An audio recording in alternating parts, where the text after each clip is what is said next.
સંગતની આપણા જીવન ઉપર ખૂબ ઊંડો પ્રભાવ પડે છે. સારી સંગત હોય તો આપણું જીવન ઉજ્જવળ બને છે, પરંતુ ખરાબ સંગત જો હોય તો બનાવેલી કારકિર્દી આપણું ભવિષ્યનું પતન કરી નાખે છે. હું તમને એક સુંદર પ્રસંગ કહું છું મહાભારતનો, કે એક વખત ભગવાન શ્રી કૃષ્ણને દુર્યોધન અને યુધિષ્ઠિર મળવા આવે છે.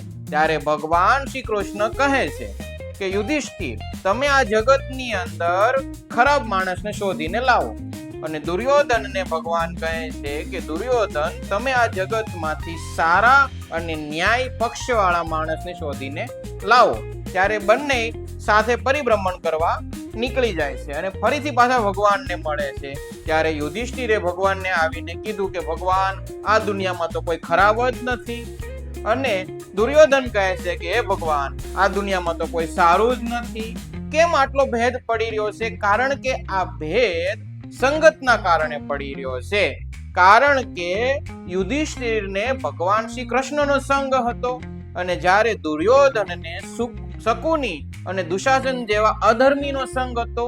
એટલે આપણા જીવનનું અસ્તિત્વ, આપણા જીવનનું ભવિષ્ય આપણા સંગત ઉપર નિર્ભર કરે છે. એટલે આપણા જીવનમાં જો સારી સંગ હશે તો આપણે સારું જીવન, ઉજળું જીવન જીવી શકીએ છીએ.